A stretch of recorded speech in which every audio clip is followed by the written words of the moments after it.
Hey, welcome to 2 Cents, episode 62. It's September 4th, 2016. Only 38 days left till PSVR. If you've never listened to the show before, it's the live Undoctored news show we do here at Dollar Reviews. We usually talk virtual reality, movies, TV, video games, tech, streaming, just about anything really that I thought was interesting. So we're going to be talking like ride sharing later in the episode. And just to start off so you get a taste of what we talk about, the big rumor this week is that Richard Linklater's next flick is going to be at Amazon, and on top of that, it's going to be a semi-sequel to the Jack Nicholson starring The Last Detail, which came out in the 1973, I believe it was. It's adapted from the same author, but this takes place in a post 9/11 world instead of post Vietnam.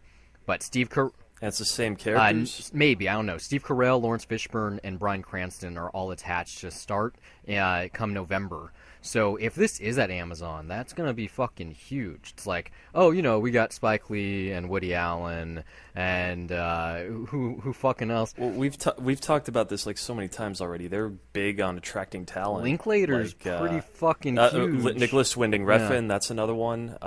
There was a movie that just came out like... It's not a big... The guy... what's his name? The guy that did Wiener Dog. Like, around indie circles, that's a big name. Also Jim Jarmusch later still, this year.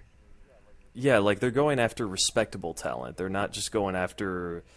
Like, I'd say Netflix, but they're probably going for more up-and-coming talents or just people that they've worked with before. Like, what's her name? The woman that worked on Tallulah.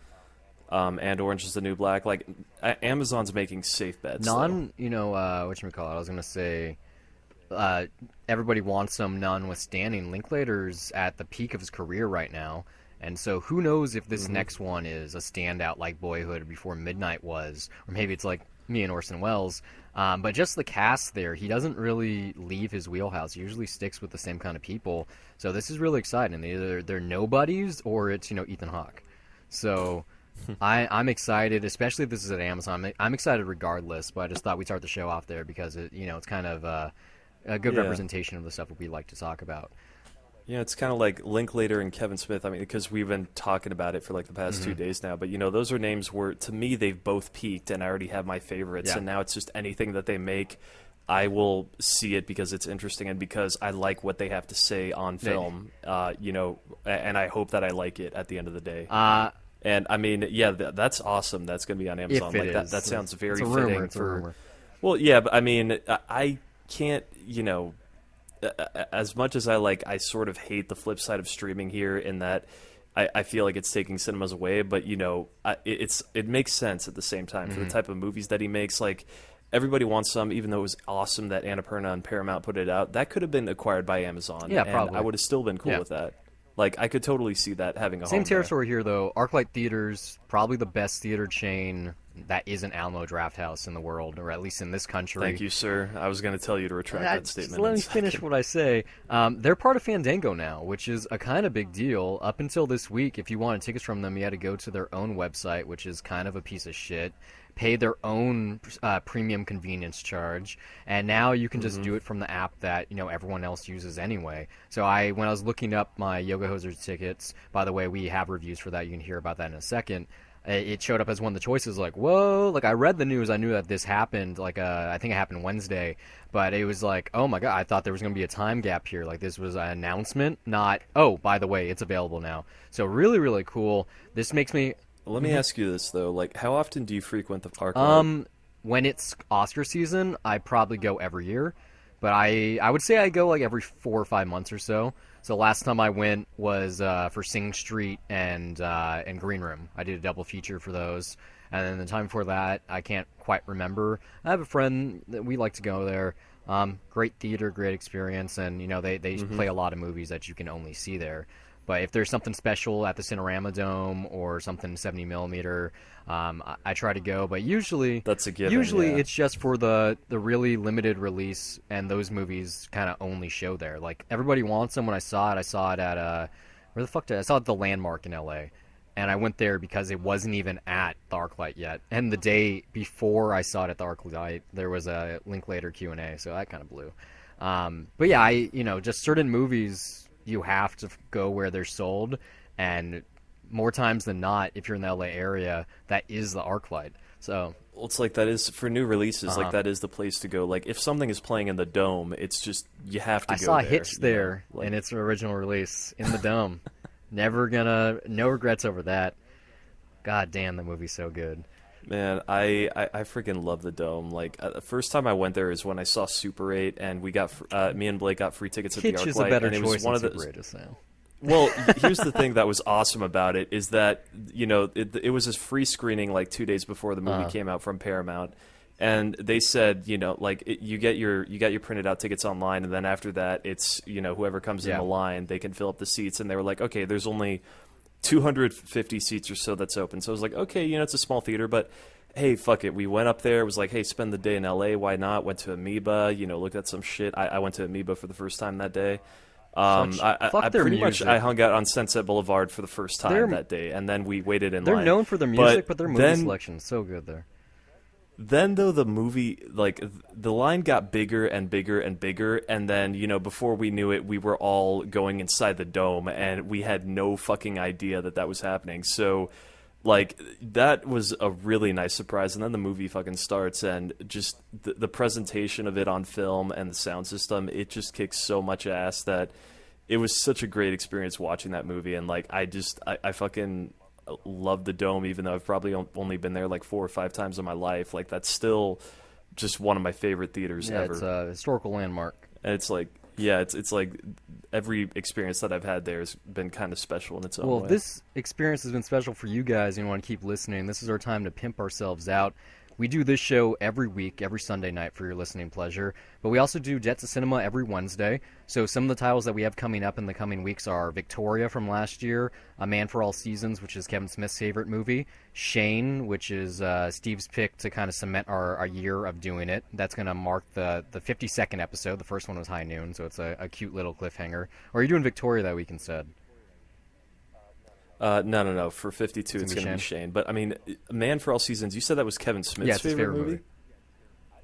I didn't know that. I just assumed that you were starting off year 2 just as another Fred Zimmerman pick. I thought that was your plan there. No, just I've had it in my No? queue for a long time. I've never seen it, and watching his Stephen Colbert interview, where basically they share lots of stories, but their big moment is that they're like throwing lines back and off one another is pretty cute. So I was like, oh, I'll finally watch it, and I kind of want to get an older movie. I'm more curious to check that out now. Even though I'm sure of course it's not like, gonna be anything like a Kevin Smith movie, obviously, but like still no, like I saw Do the Right Thing because Kevin Smith talked about it. Like there's a lot of movies that when he talks about them, I want to check them out. He's kind of like Martin Scorsese in that way, weirdly enough. Well, some other things that we've done lately, though, are The Ventures of Priscilla, Queen of the Desert. We just recorded that last night. It's going to be this Wednesday. Kindergarten Cop, because the school year started. Ricky-O, The Story of Ricky, which has a fun little rap I do to start it. And then we did, like, Powell and Pressburger's The Red Shoes, Halle Berry's Catwoman, which is severely underrated, and then Michael Cimino's Heaven's Gate, which, according to Steve, is going to be on Amazon Prime Instant Video soon. So you should definitely check that final one out. That show is us basically watching things that we've never seen, either both of us or one or the other. We go back and forth, try to be topical. It's pretty fun. The other show we do, though, is Dollar Reviews, which is reviews for recent releases, whether that be movies, TVs, video games, even music every once in a while. So we just had one that came out yesterday where we talk about Yoga Hosers. Spoiler free, like I said. But we also have a few dollars more episode coming out next week, which is our spoiler content. And it's actually really funny because we talk about a lot of stuff in that episode. Yeah, like I'm not so sure it's spoilers for the movie. It's just more of a conversation about Kevin Smith himself and then whatever other topics came up. But it was a fun talk. But it's really funny. We talk about a lot of things. I bring up like Demolition Man, House of Thousand Corpses, like the new Vince Staples album. You talk about Don't Breathe. But one of the things I caught was Wes Craven's New Nightmare. I saw it August 31st without me even knowing. I saw it on the 1-year anniversary of his death. Oh my God, it has kind been of that tripped me long. out because I re-listened to the first like 25 minutes of 2 Cents episode 10, I'll See You in My Nightmares, where we basically eulogize the director for like a good like 20 minutes. We're just talking about his career, and I basically review New Nightmare in the exact same way I do this past weekend. And I was like, how did I not realize? How didn't anyone on Twitter tweet about Wes Craven being dead? I guess because so many people are dying this year that it doesn't really matter. It's been a horrible year for that. Like, it's whether it's a tragedy or just people dying. Now it's like another thing. Like every time I hear that somebody died, like God, what was the most recent? With Gene Wilder. That was the one that happened last weekend. Even then, I was just kind of like, I mean, not to sound heartless, but my reaction to that was kind of like, people die. Well, I mean, he's yeah, been and out of the spotlight for so long. Basically, exactly since that Gilda too. But it's like, Radner oh died, man, he stopped making movies. it's just kind of like, man, Willy Wonka's dead. Oh well, that's a bummer. But hey, yeah, people die. Like I mean, honestly, I'm so jaded by death right now that it's not funny at all. But yeah, hey, he had a great career too, and I mean, he left behind an amazing body of work, and that's something that's really fucking cool. So yeah, we'll definitely. Apparently, miss him. Young Frankenstein and Blazing Saddles both came out in '74. Mel Brooks put out two landmark comedies starring Gene Wilder in the same year. Like, who's able to make two comedies in the same year? It's crazy. Well, was Blazing Saddles delayed? I Because don't I know. know Young Frankenstein is Fox, and then Blazing Saddles is Warner Brothers, and because of what Blazing Saddles is, just how risque it was at the time. Either way, it's still the same calendar I could. year. Yeah, I don't know if I don't know the production history, but it's like if that one was delayed for like a year, I could see that maybe having issues with the MPAA and whatnot. But if not, then hey, that just means that Mel Brooks worked his ass off and put out stuff, Blah blah blah. real quick. But hey, he's not the only director to do that. Like, I mean, Spielberg has had what 2 movies come out within the past year. I'm saying the same year though. The same year. Two. Yeah, no, but, well, Spielberg has done that as well. Classic comedies. Anyway, other dollar review stuff that we have recently, we did a Netflix double feature. So we did The Little Prince and Tallulah. We also did a DC one for Suicide Squad and the Ultimate Edition of Batman vs. Superman. Probably our best episode of the recent past for dollar reviews was the Swiss Army Man, which also coupled with Finding Dory. And we also did the Ghostbusters reboot. So if you want to find any of that stuff, you can go to dollarreviews.net. Also, our Facebook or Twitter at Dollar Reviews. We're on WordPress. We're on Tumblr. I'm getting new business cards to say the rest of this stuff. But basically, Google Play Music, iTunes, Pocket Cast, Stitcher, TuneIn, YouTube, SoundCloud, anywhere that you can think of a podcast being, we're going to be there. So just search for Dollar Reviews. Or if you want to be really lazy, just Google Debt to Cinema. That's the easiest way to find us. But now we're doing the show. This is the real thing. The first thing here, this isn't a headline because there really aren't any headlines this week. But Transformers 5 just cast King Arthur. Like, what in the actual fuck? I know it's called Transformers 5, The Last Night, but they literally have King Arthur in it. Well, that jumped the shark. That's past dinosaurs in terms of crazy. I mean, no. That's past. Like, I guess now I just have to. You were gonna see it anyway, right? I don't know if I'm gonna see it. You're gonna see it in 3D. Seriously, I already know. Oh come on! You're probably gonna see it in shooting it that way. D-Box. So yeah. You're probably gonna watch it in VR. I honestly, please don't say that, like, because I honestly don't give a shit anymore. Unless I don't know, maybe he'll use some excuse throughout the production of like, oh, he knows he dropped the ball in Transformers 4, and now he's trying to prove himself again. Because like Transformers 3, I thought was pretty fucking awesome, and yeah, he was trying to prove that he could make a fucking awesome movie after what happened with 2. Maybe that's happening again, or hell, maybe he'll direct a 6-1 again, but. King Arthur, I mean, I can accept the silliness of the movie changing just the entire history I found of what a happened on the Transformer. Apollo missions and why we're I there. think this is a Transformer. Now fucking King Arthur. Yeah. I mean, I hope that if it's going to be that silly, it's at least going to be fun because, Age of Extinction was definitely missing batshit insane stuff like that. I don't know. I got the Transformium stuff right, but and just the whole whole car chase scene with T.J. Miller and what's his name from Sing Street, the older brother, Jack Rayner. Yeah, like, that whole sequence was pretty cool. But yeah, I think I'm nicer to that film than anyone else, and I hate Transformers 2 and 3 because it's like I still really like Transformers 2, and I know I'm the only person on the planet that says that. I mean, I definitely see it as like a heavy casualty of the writer's strike, but for the first hour of that movie, I think it's a really, really well set up, like, little action blockbuster that then just, because of the writer's strike, you can tell that as it gets closer and closer to the end, it just becomes a bigger mess narratively, and then it kind of fucks up the rest of the film, but... Like, there's a lot of really good stuff in that movie that I think no one gives it credit for, and they just jump on it because it's Bay and it's easy to find Bayisms in there and just jump on that. But yeah, Transformers 3 is fucking awesome, so I don't know what's This wrong is the with way you it works for me. There are good movies that you can't forget. There are bad movies that you wish you could forget, and then there's movies that you And then there's fun movies. Then there's right? movies that you can't remember. And Transformers 2 and 3 are those films for me. Like Transformers 3, I totally remember the way it was teased with the on the moon stuff and how great that looked in theaters in 3D. And that's all. And like in Transformers 2, I remember the Fallen thing, like trying to eat the city.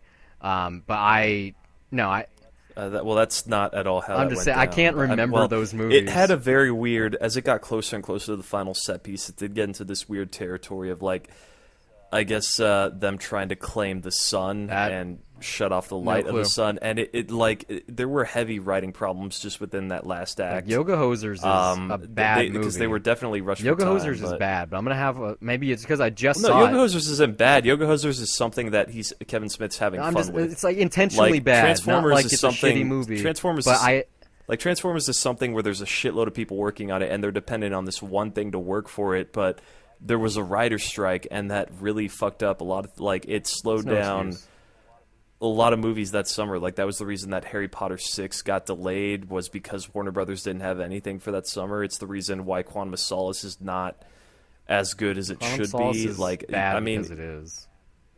Yeah, because they had no fucking writers on set. No. Like Daniel Craig because and they tried Mark to make a Forster were writing the direct script sequel themselves. to a James Bond movie. That was one thing that was good about No, it's a serialized piece of storytelling. You don't make a direct sequel. it. No, they rebooted it. They've been doing their own thing the whole time. No. I mean, Spectre did the same fucking in thing. a different way, though, in an okay way. Like, it was carrying ties from the most recent film. Like, Skyfall lent a lot of story stuff towards Spectre, but it wasn't like the villain from Casino Royale's henchman, like, is mentioned again and shit like that. Like, it was like as far as I can recall, Javier Bardem's character isn't really mentioned in Spectre. There's a line, I'm pretty like a sure. singular line, real And fast. It's kind of the same exact thing that they say with Le Chiffre. Like, that doesn't dwell on it too long. Like, I mean, Quantum of Solace honestly is a better movie than Spectre, I think. I know. Just that the whole Day of the Dead sequence is really cool. But anyway, King Arthur being Transformers 5 isn't the weirdest thing, as I guess that there's a King Arthur trend happening right now. As I'm sure you're aware, Guy Ritchie just finished directing his King Arthur film that stars what's his name from Charlie Hunnam. So Pacific Rim. That dude. Yeah. And Undeclared, and that guy. Peak. The Levengers there. Oh, yeah, so right. He's got like an actual King Arthur movie, and then Fox is bringing the Arthurian legend to TV as a police procedural called Camelot. So it's like a modern day retelling, but imagine that I don't even know exactly. So is this the first time that this happened? Because I want to say something like this Black happened a couple of years ago from. Are you thinking of Grimm? Is that what I'm You're thinking Grimm. of?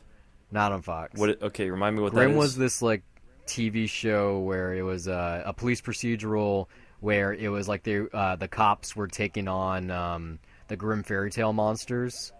That's it, yeah. But I think that only got like 2 seasons, and it was just bad timing because that same pilot season, that same sweeps week, was when Once Upon a Time came out. And so because Disney had the money behind Once Upon a Time, that's the one that took off. And also, Jennifer Goodwin is a really good actress. I wish she would do more movies instead of just fucking that TV show. So yeah, just the trio of those things. I'm sure Disney's gonna announce, their live reaction version of Sword in the Stone.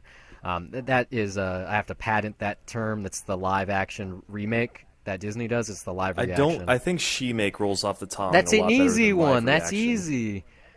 I know it. That's the point. Is that the easier can't it is, all the be easier that it perfect. is to coin it for people to. I'm just saying. Like, I'm glad you're trying. Like, I will definitely give you credit there. I'm just saying I don't think it will take off as well. Maybe on print, like if you were a journalist and you wrote this stuff down, then maybe it would look better on just. I write in it print. down. But saying it, I that's write it a down different just for thing. me though. So yeah, Fair hashtag enough. she make hashtag live reaction.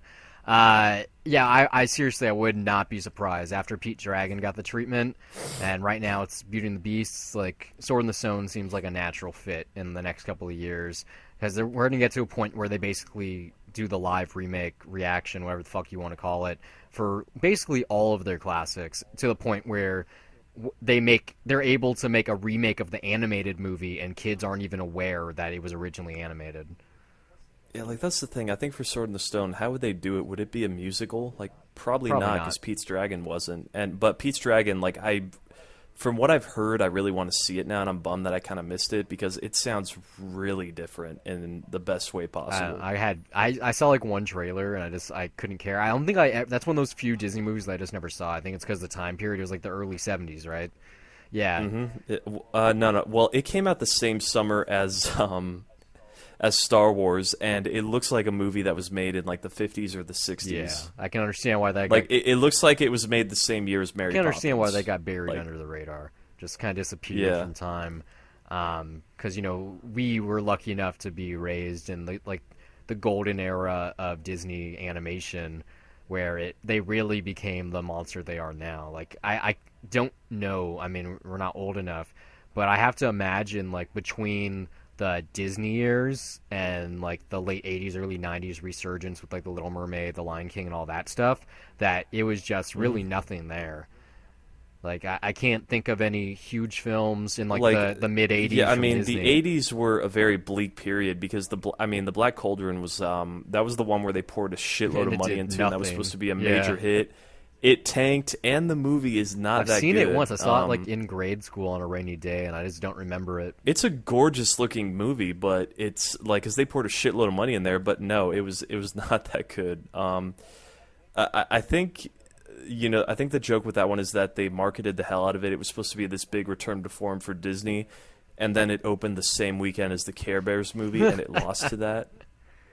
Yeah, so. That's fucking sad if you're Disney and you're supposed to be like the greatest animation studio on the planet and you lose to the fucking Care Bears movie. Well, I mean, that as far as I can guess, that time period, once they had those kind of losses, that's when they jumped to the Disney original movies. Because the Disney Channel came out right around then, and they would have a movie like every couple of weeks. I mean, not just for our childhood, but like the kids before us, like the generation before us. Because I remember watching these, I don't even remember the name of them, but there was like 3 of them. Where it was like brother and sisters that were androids and their like creator. I don't know. It was like really weird. I can't remember the name of it. So if anyone's listening and you know what the fuck I'm talking about, please let us know, because I'd love to know the name for that.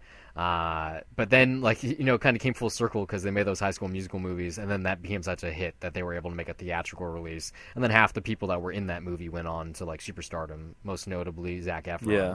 So they had to have gone to cable when they failed in the theater, and just and then Disney is what it is now.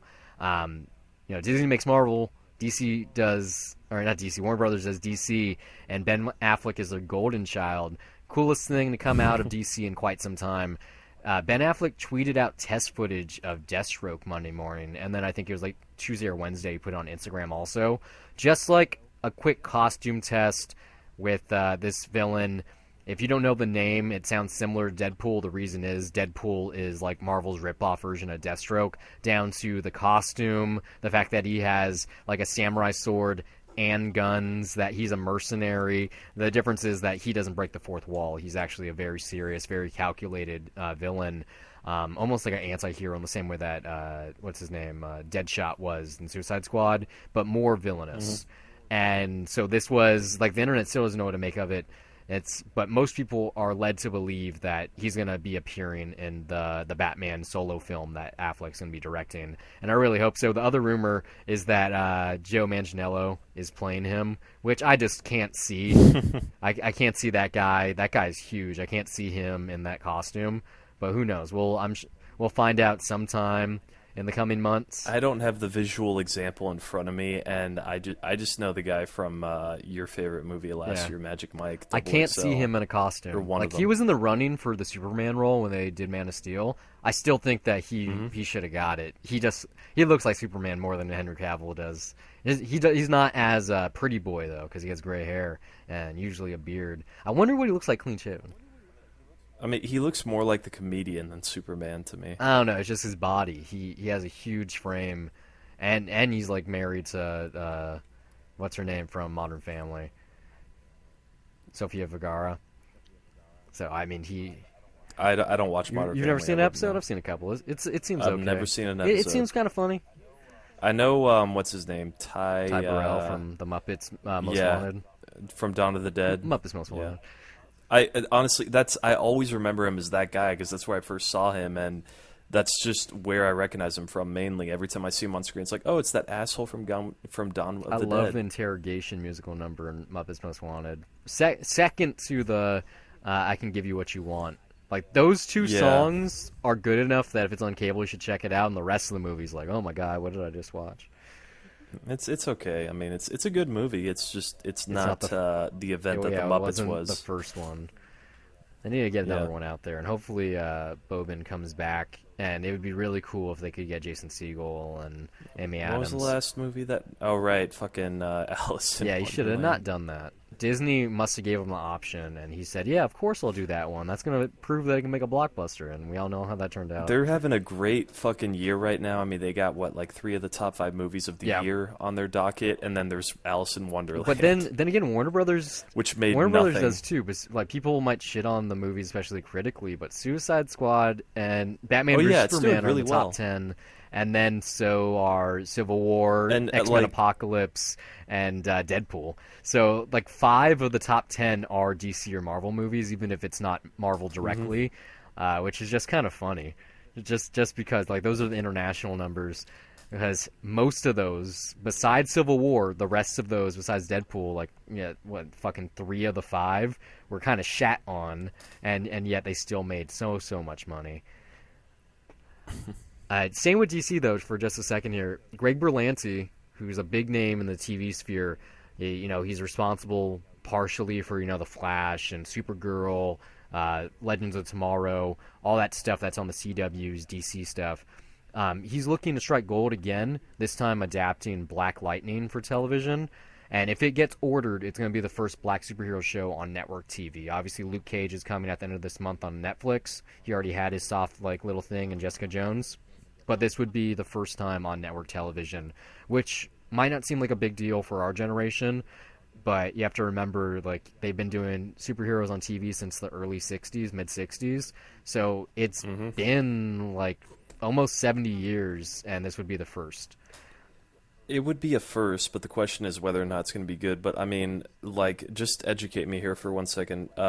Black Lightning, who is that? In the minor research that I did, he's a vigilante character. I don't think has any powers. And his real interesting, well, he's black, but his real interesting thing is that That's no. interesting. What's interesting is that both of his daughters want to become vigilantes too, and so they take the names. I think it's like Thunder and Lightning.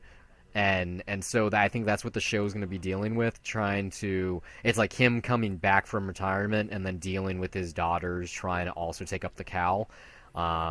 So there's that family dynamic there. So that's true for all of the CW shows. Even if it's not a nuclear family, it's like a team of superheroes. There's always a family present, which is why they work really well, like on Arrow and Flash and Supergirl and all of them. Well, but that is sort of an element that you never see. I mean, usually it's the constant hiding the secret identity, and then if someone close to you finds out what their identity is, then I mean, it's mainly just, I don't know. Either they try to contemplate putting down the mask. Like this is an interesting conflict in that I don't think I've seen it in any cinematic or televised form. They do ever. it a lot on TV. Like I said, Maybe animated, on but the Flash, not live action. on the Arrow show, and on Supergirl. All 3 of the superheroes on those. Well, Green Arrow's not necessarily a superhero, but they have a group of companions that they can talk to about everything. And so it's usually one of them's a love interest, one of them is like the sidekick or the person that wants to be a superhero too, and then the rest of them are just like scientists or doctors or whatever, and they're just helping out. And it makes it really fun. It has kind of the same feel that Buffy did for so many years. Also Smallville, fucking Supernatural to a lesser extent. Like, it's something that the CW does. Like, they really do, like, take that soap opera mentality and just throw it on like a family drama with superhero powers. It's kind of just, it's good for anyone. Like, you could be 7 years old, or you could be 77 and still enjoy it. So I hope this gets a pilot order, because then that would be 5 shows on the CW. Well, assuming it lands at the CW, because they do, Warner Brothers does put their own stuff on other stations. Fox has Gotham. CBS originally had Supergirl. And now they got Constantine was on NBC. So they're not looking to only make themselves get money. they're trying to whore out their properties in the same way Marvel is. But I'm going to be paying attention to this. I really hope, like I said, that it gets a pilot order, because that'd be awesome. Like Greg Berlanti's new show is Riverdale, the Archie Redux, so that's going to be premiering this fall. I'm going to definitely watch the pilot of that and maybe a couple episodes, because I'm really interested how they can update just Archie and Jughead and Betty and Veronica and all of them, because I've read what's it called? Afterlife with Archie. I've read like the first 8 issues of that by Francavilla. Really, really cool, scary horror, while also like being timely. Like it's not set in the weird like Pleasantville era of the Archie land. It's like this is present day Riverdale, where they have cell phones and stuff, and yet one of them becomes a zombie. And is like a zombie apocalypse happens in Riverdale. So really cool. It'd be cool if they got an episode of that. Moving to Marvel, though, the last piece of superhero news we got here, I believe, Jon Favreau, obviously directed the first 2 Iron Man films, or maybe not obviously, people probably forgot for some reason. But he's mainly known for kickstarting that universe, or the Marvel Cinematic Universe, even though, like, I rewatched that first Iron Man last year, still totally different from what Marvel's doing right now, but in a great way, honestly. There's a lot of energy in that movie. It's a great self-contained flick. So much music, which it holds really, up really well. He was also in those movies. He played the Happy Hogan character, which is like Tony Stark's like chauffeur, right-hand man, his bodyguard. Basically a whole lot of things. But Marvel, or whoever reported this, was very happy to announce that Happy Hogan's going to be in Spider-Man Homecoming alongside Tony Stark. So that makes me really hoping, I'm really optimistic that he could be directing another MCU film in the near future. Disney just let him do The Jungle Book. That was a huge success. I'm sure he's going to be making a sequel for that. But it would be awesome if he was able to make a Marvel movie before then. Or maybe he just shows up again. So I was going to see Spider-Man Homecoming anyway, but now I'm excited just to see what he does with it. I mean, I'm happy to see the character, sure. I mean, because he's a fun character, like especially just the insults that Tony Stark just throws at him because he basically covers his paycheck. But I mean, like the downside here for me is that it's starting to sound more like an Iron Man and Spider-Man movie as opposed to a Spider-Man movie. He had to look, like he helped him. It's like, hey, if it's fun, he helped him out. That's no problem. He helped him out enough, but in Civil War, he gave him the suit. He like helped him with his web slingers. I still don't think he needed to be in Civil War. I really don't. Like he just kind of shows up. It's like, oh, let's introduce the new Spider-Man. Okay, we did that. Now go away. You'll come in later. No, he was the reason everyone went. He's the reason I went. I didn't give a fuck about the whole Civil War thing. It was boring. It meant nothing. It was boring. Are you kidding me? No, he's a tease in that movie that he shouldn't have been in because it wasn't about him. Like, he had no stake in that whatsoever. His stake was to sell Sony tickets, and he did that. 100%. Like, that's a problem to me. That hurts. They do that in every movie. They've been Civil selling War. Thanos for like fucking 10 movies now. No, they're building up Thanos. They've been That's selling one thing. him. Like, they're not.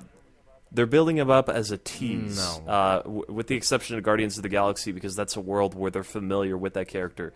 Spider-Man, this one, he just shows up, and they kind of look at him like, "Who the fuck are you?" I guess only we're fighting. time my audience like, got excited that whole movie was during Spider-Man's appearance.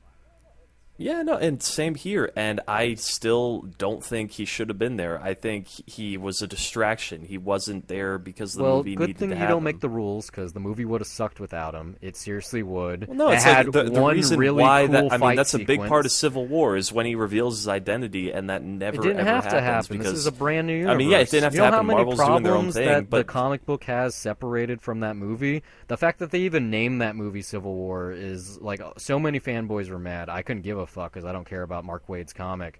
But yeah, no, like that comic is very much kind of like Watchmen. It ripped it off majorly, and the Sokovia Act or whatever they called it in the movie was just like, this is a thing. Is it even a thing? The way the movie ends, this is what happened. They went, we want to make an Iron Man versus Captain America movie to compete against Batman versus Superman.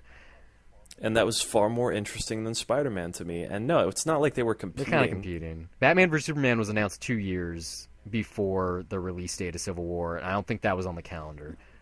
Yeah, but the thing is, I think Civil War at least built up that, like, the conflict was completely organic, and it made far more sense, whereas Batman vs. Superman, like, I love the movie now because the cut I got, and it makes more sense the way that it's built up. But it is like it is mainly just one character being afraid of another and not liking them, and the other one just trying to find reasons to just be a good person or to really give a shit. It's completely, they're different conflicts. On the surface, they look the same on the poster, but it's not the same I'm fucking just saying, thing. going into it, we thought it was going to be the same thing, and Well, yeah, and that's Civil marketing. Wars, You sell it on the surface, and thankfully Civil War's it's not conflict in it's like not even close to as important as Batman versus Superman. Because like I said, that movie ends, and you listen to our review for this. We're going to move on. that. I disagree. I mean, Civil War says far more about America. Maybe about right now. America, It's but basically about the characters? it's the most entertaining version of discussing politics when you're talking to one Trump supporter and a Hillary supporter. No, you're reaching I mean, there. There's nothing to do about politics in that film. I'm not saying it has to do with specifically what's going on right now, but I'm just saying, like, as an example of what that looks like, except in an entertaining superhero way. Like, that's the closest you get to a version that's like that. Yeah, totally. No, the movie's not even about the Sokovia Act. It's about Cap believing that Bucky's still a good person and Tony disbelieving. And also about just what I guess American ideals are, because it is a Captain America movie, and whether it's what rights you should hold on to and what what compromises you're willing to make. Yeah, it's totally about that. No, I didn't. That's the entire reason for that. The entire conflict. reason for that conflict was to put a big fight at an airport and to have Spider-Man show up. That's the whole reason for the movie. The entire reason for that conflict is whether or not they should sign themselves over to the government Iron Man, and be under it's control. Like Civil War is the Iron Man 2 of Phase 3. Were you paying attention to Civil War at all? No, it's not. It's not just popular entertainment. No. There's a lot of ideas that are happening there. There's a lot of philosophical discussions that happen. It's not just, let's throw in Spider-Man and have fun. It kind of was. It's a far better movie than that, if you want to watch it that way, but that's not what it is. I highly doubt that 70% of the Civil War audience started talking about the philosophical wanderings of American political system. But they're there, and that's what gives the movie a lot more credibility, and I think what's going to give it far more lasting value. The lasting value is that when you see Spider-Man Homecoming, you have to rewatch Civil War before you watch it. That's the lasting appeal. Not 100%. It's the first appearance of Not Spider-Man in the MCU. The only reason that movie is ever going to be rewatched by me is to see Spider-Man again. I'll watch it on Netflix later this year. Well, that's too bad, because he's the worst part of that movie, and Civil War is pretty awesome. It's the best Spider-Man there's ever been. It was one of the best blockbusters of the reason why last Tony summer, Stark honestly. and Happy Hogan and whoever else is going to show up in this Marvel movie is because they have to make him the Spider-Man that he should be. I'm fully in confidence with Marvel and what Sony are going to be doing here. I have to believe that Tony Stark is going to be the mentor. He's going to be teaching Peter how to use his abilities wisely. He's going to be giving him better equipment. I have to imagine maybe he's even going to be like coming to his office after school to work on really geeky stuff. Okay, like he's going to have a mentor, like a real mentor, not just in terms of being a superhero, but more so that they're both really brilliant and they know how to create things. Like you have that really important scene in Civil War where he's like, how'd you make this tensile strength? Like, that's really impressive. And he's like, it's my own invention. He's like, really? We should get you working for me. Like, that kind of set up the movie. The fact that he's flirting with Aunt May. As long as it's a Spider-Man movie, it's 100% a Spider-Man movie. That's all I care about. Tony Stark shows up in fucking Incredible Hulk. It's still a Hulk movie. Yeah, but he shows up for like 2 seconds. Who's to say how long he's going to show up in this movie? Less than a minute of screen time, and that's pretty much that's a post-credit sequence, or like, even though it was right before the credit sequence, like it's literally something that should have been a post-credit sequence, because it's got nothing to do with the plot of that. Bruce Banner shows up in Iron Man 3. Yeah, that is a post-credit sequence. No, it's not. Before the credits. No, that is a post-credit sequence. No, I'm pretty sure it's the final thing. That's a post-credit sequence. No, it's a post-credit sequence. Even still. That's the joke, is that then you find out that the voiceover throughout the entire movie is him confiding to him the whole time. But no, that is a post-credit sequence. What I'm trying to say is, just because someone's in it doesn't mean shit. Like, the Flash, Cyborg, and Aquaman were in Batman vs. Superman, weren't they? I just hope it's a good self-contained movie and it's a Spider-Man story, because that's all all I give a shit about, really. Sony wouldn't give so much of the profit to Marvel. They wouldn't lend the character to Marvel if it wasn't going to be a good movie. Like, Kevin Feige is making this. Like, Amy Pascal, I think it's her final thing she has probably ever at Sony, and it's only because she But they're helped set it definitely up. going to sell it really hard on Robert course Downey they are. Jr. He's the because pool. because he's the exactly. He's And the that's only thing. person Like, with true star power in the MCU. and that's the thing. I don't want that to overshadow a Spider-Man movie when he's not fucking Spider-Man. That's all. Sure, I guess. Anyway, like I said, you can listen to our episode of Civil War where we talk about that for basically that same amount of time. But Jon Favreau, he's obviously a director first and foremost, even though he does have another movie coming out this year that I can't remember the name of. It's called like Get Real or something that he's going to be starring in alongside Vince Vaughn for the first time in a couple of years. But he's directing a virtual reality experience, or rather, he already directed it.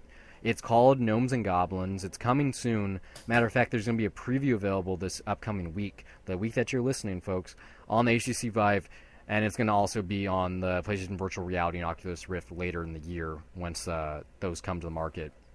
So the little that I read about this, there's like an interesting interview over at the New York Times. Basically, this isn't a 360 video. This is not most of the experiences I've done.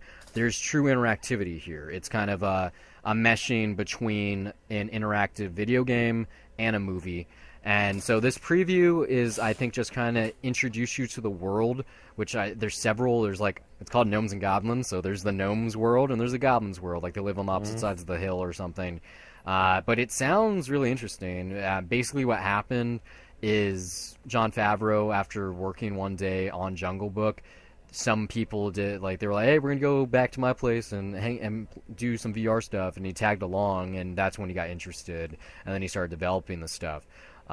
So I don't know when the full thing's going to be out. I would assume maybe November, and I'm also not sure if it's going to be episodic or not, but if you do have HTC Vive, you should check this thing out. It should be great because, Steven Spielberg and Hideo Kojima and Mark Stromberg and all these other people are all involved with VR, but a lot of them haven't made anything yet.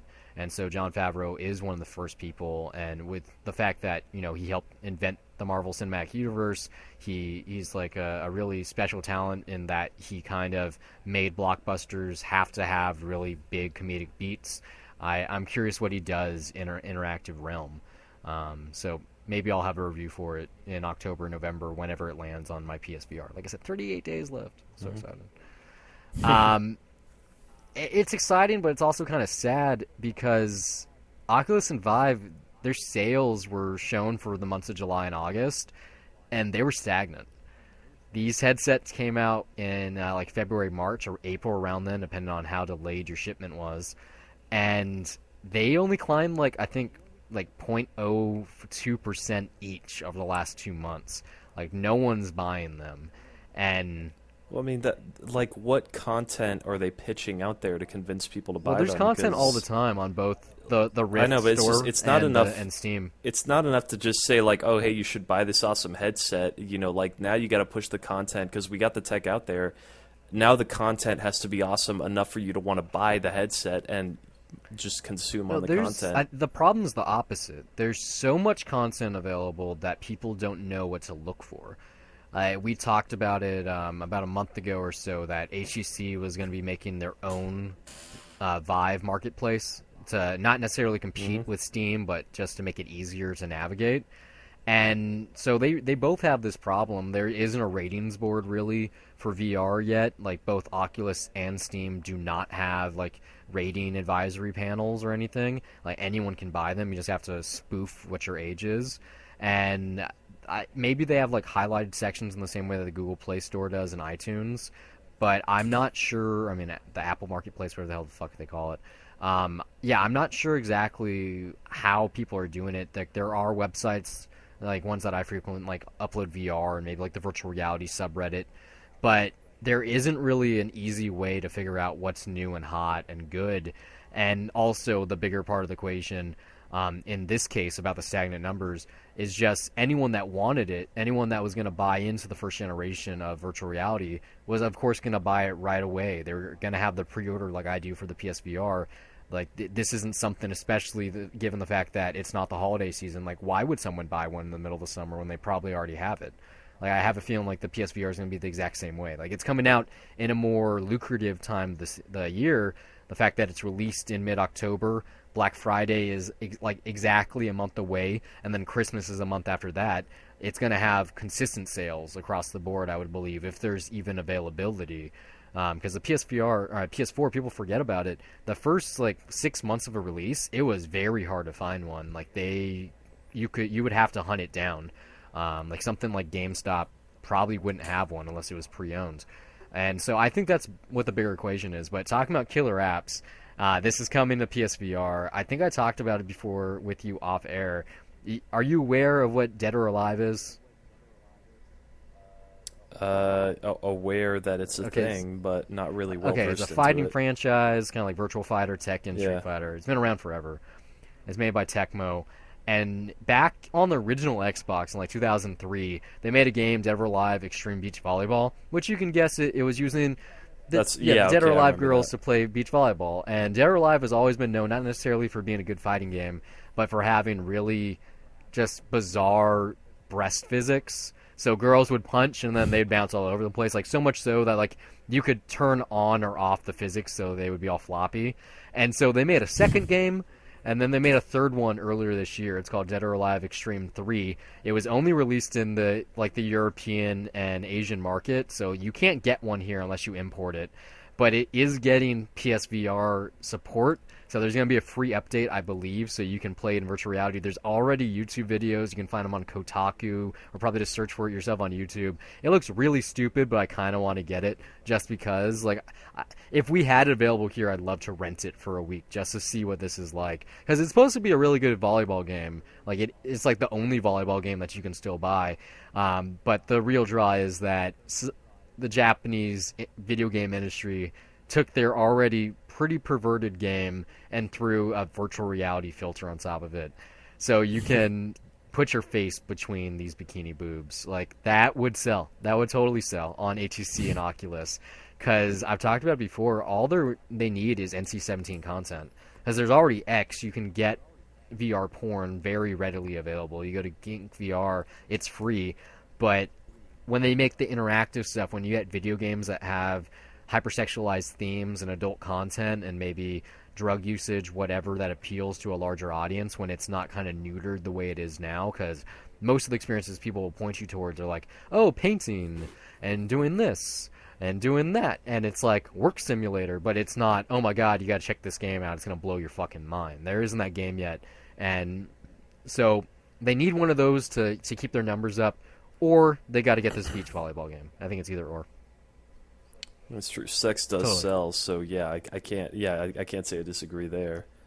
Like, just it totally makes sense. It's gonna happen. Like, I want to. I no, wonder it's inevitably gonna happen. Because I mean, even in Strange Days, like that was one of the little VR clips that he used. Like that was appealing. Was what, just a girl taking a shower? Yeah, I believe so. Yeah, I mean, it's like just stuff like that, or I mean, hell, just VR porn in general. Like, come on, like, why is that not like?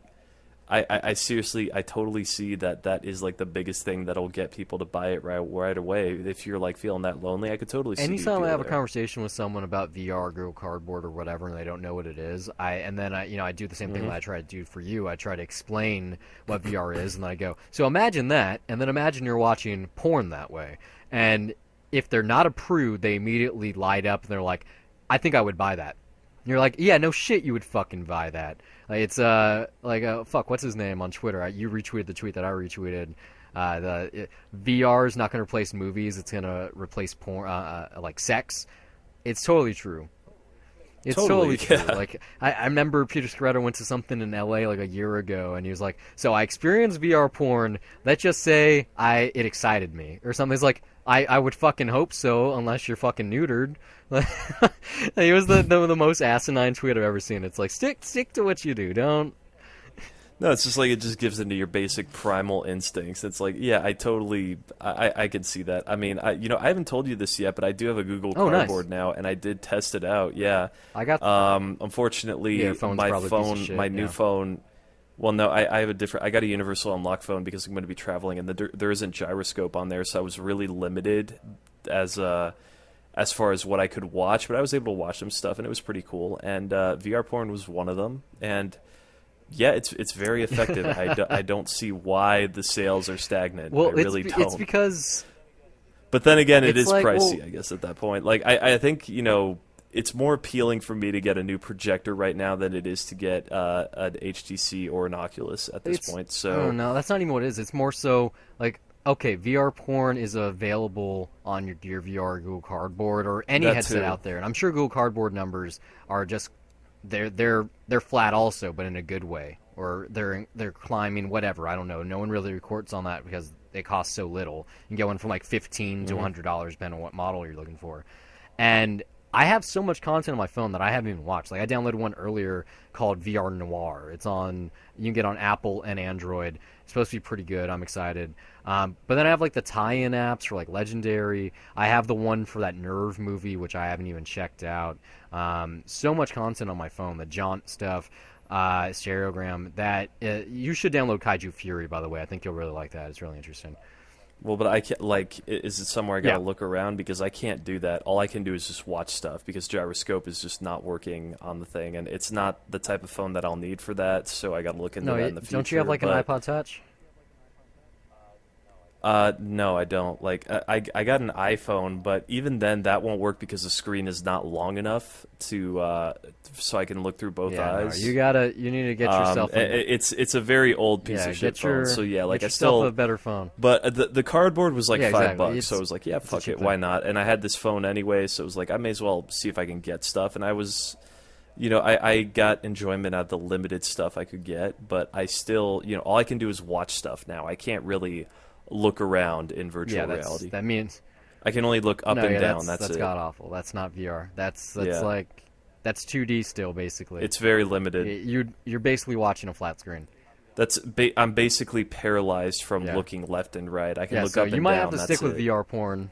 Which is annoying because all I can do is like if on the menu, all I can do is adjust the volume, and it keeps hitting the volume down button. Yeah, you So just it's real stick fucking with some annoying. VR porn because you only have to look up and down with that. Hey, I'll get a new phone at some point. That's a Well, good if you phone. are looking to get a new phone, now is the perfect time to not buy one. First off, Samsung's Galaxy Note 7 just had a massive recall around the world because it was something like 0.1% of the newest flagship was blowing up. The batteries were just combusting, and so anyone that's bought one, I think it's only currently available at Verizon.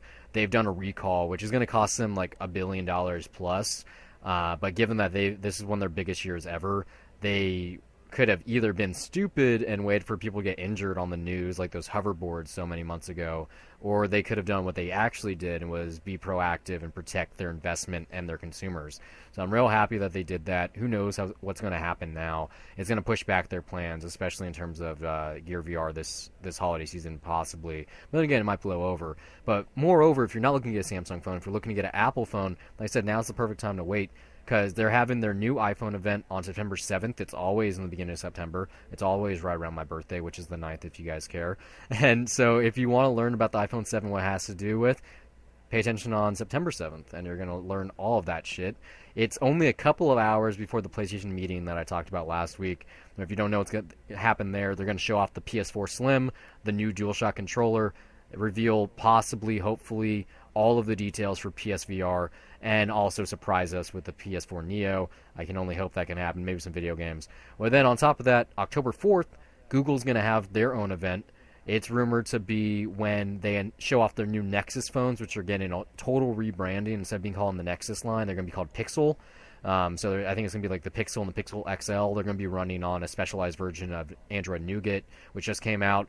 They're probably going to show off their new Daydream VR headset and like a marketplace. And then the other one is a 4K Chromecast dongle, which totally makes sense. I hope that's a thing. And then, I don't even have 4K TV, but then it make me feel good that I didn't buy the 1080p version. I got the better one. Yay, woo! So yeah, if you're looking to get a new Android phone or iPhone, definitely wait another week. Do not be stupid. Do not go to your AT&T store and buy another one. Or you bought last year's model for the same price as this year's model. So don't be stupid. Well, I just got a phone. I don't mean you. I mean the right listeners. now. Yeah, I doubt you're going to be buying a $900 iPhone. Yeah. No, I can't afford that shit. I don't think so. VR though, I mentioned Daydream VR. Linden Labs, people that make Second Life. It was announced this week that they have sent out early access codes to VR tastemakers for their Sansar experiment. This is kind of, I've got some dirt on it. My cousin Glenn Glazer, he works for Linden Labs. I met him for like really the first time last week at like the Shiva for my grandfather. So we talked about VR a good amount. We talked about Second Life and Sansar, and he was kind of giving me the lowdown a little bit. Hopefully I can get an interview for someone and get him on the show so I can get in depth. But this is a totally new thing. This isn't like Second Life VR. No, this is a whole new realm. It's going to have its own version of currency, which he cutely called the Sand Dollar. But it's going to be a whole new experience. He predicts it to be out sometime like middle or late 2017. And the fact that I learned this week that it's already going to be on people's heads means that it's got to be really close to the street date. But this has the potential, if it works well, it could be a huge hit because there still hasn't come to market a VR MMO RPG or any kind of massively online VR experience, to be honest. Most of them are pretty limited, like 5 to 10 to 20 people. And so if you get a full-on community, kind of like Ready Player One or EverQuest or World of Warcraft, and everyone's in VR, especially when you're the company that's made Second Life, probably without argue the most successful non-gaming MMO of all time, that they could be onto something. The fact that they've waited this long, they're going to be putting it out next year when all of the headsets have had maybe a year on the market. They would reach maximum potential for the first generation of users. I'm excited. I don't know exactly what's going to be. I think he was alluding to it being more of like a artistic expression vehicle than like a game or a social experience. But I'm curious either way. And like I said, if I do get an interview, you guys are going to be able to hear it here. It'd probably be a bonus episode or maybe even get them on an episode 2 cents. We'll see what happens. More exciting VR though, and you've heard about this before. I think I mentioned it, I don't know now, like a month and a half ago. But IMAX is getting into the VR world, right? They're going to have, well, first off, they announced about a year ago that they were going to be working with Google on making their own VR rig. But on top of that, the real news was, like I said, about a month and a half ago or so, was that they're bringing virtual reality to movie theaters and like malls. And so details were leaked about that this week or unveiled also at IFA. Basically, they're teaming with Star VR, which is a collaboration between Starbreeze and Acer. And this is supposed to be like, I don't know if it's real, but it has like a 5K resolution to screen, and also it has a 210-degree field of view, which both of those numbers are far and away much more impressive than anything else on the market right now. Like, this would be a second-generation VR device, if those numbers are to be believed. And so these headsets are going to be available at movie theaters, basically. So the first theater is going to be in Los Angeles in the next month or so that's going to get it. I think, if I remember correctly, it's going to be the Grauman's Chinese Theater. I'm sorry, the TCL Chinese Theater. So the concept here basically is you saw your movie, you got out of it, and then you can go next door to an auditorium dedicated for virtual reality, put on your headset for like $25 and get a very, like, a tied experience to what you just experienced. So for instance, you know, Suicide Squad, Crimson Peak, Warcraft, they all had virtual reality experiences tied to them. If this is coming out in a month or two, it could likely be something like Star Wars Rogue One, Doctor Strange. Is there any other tentpoles coming out in like November, December? The Fantastic Beasts, Where to Find Them. So any one of those three are probably going to be the first one. And so, you know, I wouldn't do it just because that's a lot of money for something I'm already going to be owning at that time. Well, I mean, how long is the experience going to be? Probably not that long. I don't know. 5 to 10 minutes It's like, max. you know, even though Don't Breathe wasn't something in IMAX, like I talked about this. I did check out that VR trailer that they had there. You did talk about this, no?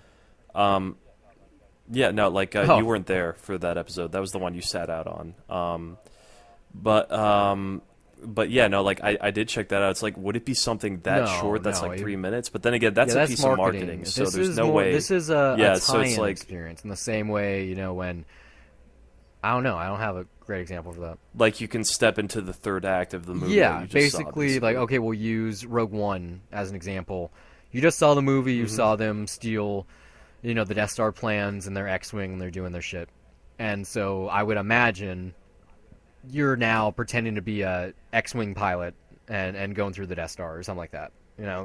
Like something of that caliber, because this is IMAX you're talking about. Like, it's an experience, and so they sell their movies and their technology a certain way. Like, it's not a movie, it's IMAX, and so they're also marketing this, I would believe, in the same exact way. Like, this is an IMAX VR experience. Like, you can do VR, but this is IMAX VR. Like, so they've already started talking to all the major studios. So Warner Brothers and Disney's are the two bigger players here because they have the tentpoles later in the year, and they've already done VR content. Jungle Book, Suicide Squad. So both sides of the aisle, they've had content there. Also Star Wars Last Christmas.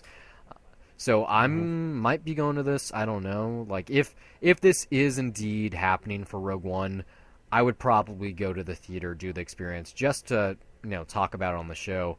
But it sounds like a lot of money because we were talking about It really is, though. Like, I mean, especially with how much you got to pay for parking when you go there, and like it's you're looking at what for that and like the tickets $40. separately. It's coming to what? Yeah, like more than that. Like.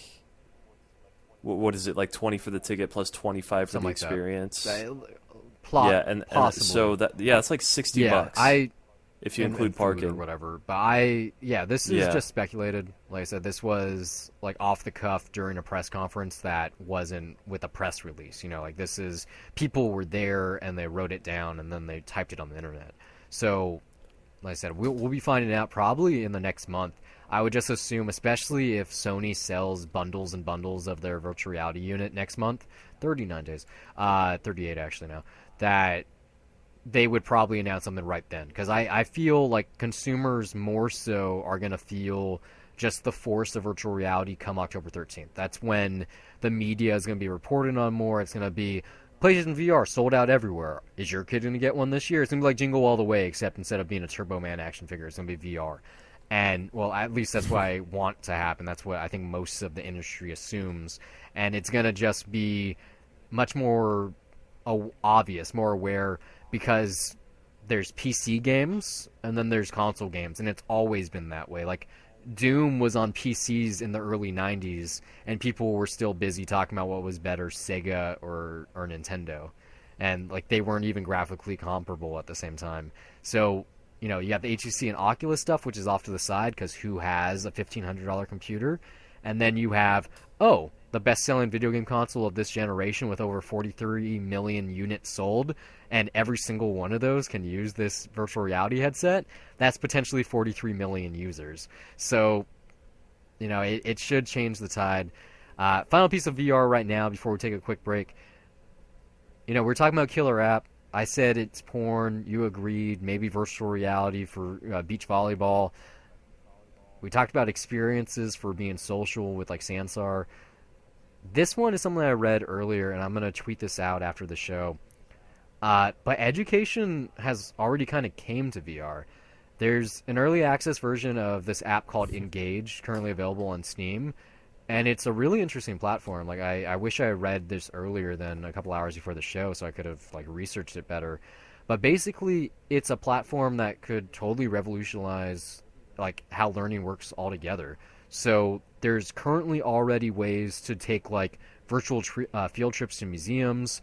There's recreation of the Titanic, for instance. You can use it to sit in on a classroom. You can do PowerPoint presentations for more business savvy kind of people. Like, it's really capable of doing a lot of stuff. Like, this is just one example of how it works. An instructor is in the app. They want to record their lesson. So they start doing it, with chalkboard and everything behind them, all the examples they would put up on a quote-unquote overhead display. And they're recording. They're done. They can watch the playback or listen to it. And then if it is something that they're satisfied with, they can publish it to their pupils. So if this becomes a thing, if this becomes a hit, like if this is attached, if everyone has it downloaded on their device, especially for Steam, I don't see why you wouldn't, this would be, it would change how schooling works, period. Like, if this is actually possible, like if this is something that's embraced, because Ready Player One, I talked about it a lot on this show, mostly in terms of Steven Spielberg's adaptation and perhaps in some other ways, like, oh, the possibilities of what virtual reality could bring in the near future. But one of the things that it does best in the novel, and it's kind of just like a segue to how the whole journey begins, is that they say, like, in the near future, it's so hard to find teachers. Instead, every kid in the world basically gets this VR unit, and you put it on your head, and that's how you go to school. You do virtual reality school. Yeah, like that's something I've had. I have a script that's supposed to be set like, well, let's just say like 40 years from now. Like that's something I've had to consider is how to like deciding on whether I should take the VR route or whether I should justify why there's a reason for people to still meet in a physical space, like or just how to mix both maybe, because like I can't imagine that it's healthy that for your education you're solely going to be in VR all the time. Like that is a cool thing to have, but at the same time, like I don't know if I feel like maybe it's like when you're on your laptop, you can be easily distracted in that sense. If you have the option to tune it out, you can do that. So like I don't know, is it necessarily something that's better in the long run that you can be educated solely just through Wi-Fi, or do you? It's a philosophical discussion, really, but reasons, like, yeah, it's definitely gonna have a reason to be. It's better for sure. reasons that you're not considering, namely the fact that teachers don't get paid enough. In the developing world, it's really hard to find people to teach there. Like, let's say it's somewhere that's currently under civil unrest, or there's police brutality and like riots happening, and so people aren't going to school. Maybe there's a lockout, maybe there's a walkout, maybe there's a union strike, any kind of thing like that. And instead of having to hire scabs or get subs or anything like that, instead you just stay at home, you put your headset on, you go to school, and then when you're done, you take it off. Like, Well, then, like, what is it? Like, everyone's got the same teacher at that Possibly. point? Like, is teaching even a job anymore? That's a scary thing, because then you're basically everyone's learning the same exact thing and the same exact point of view, and that's actually, I don't think that's a healthy thing, because then no one's really going to be thinking for themselves. Like instead of having an instructor only, okay, when you're in grade school, like your class size is 20 people. When you get to high school, it's like closer to 40. When you're in college, if you're in a lecture hall, it's like 200, okay? And so the amount of money at your disposal, it means how many people are able to learn at once.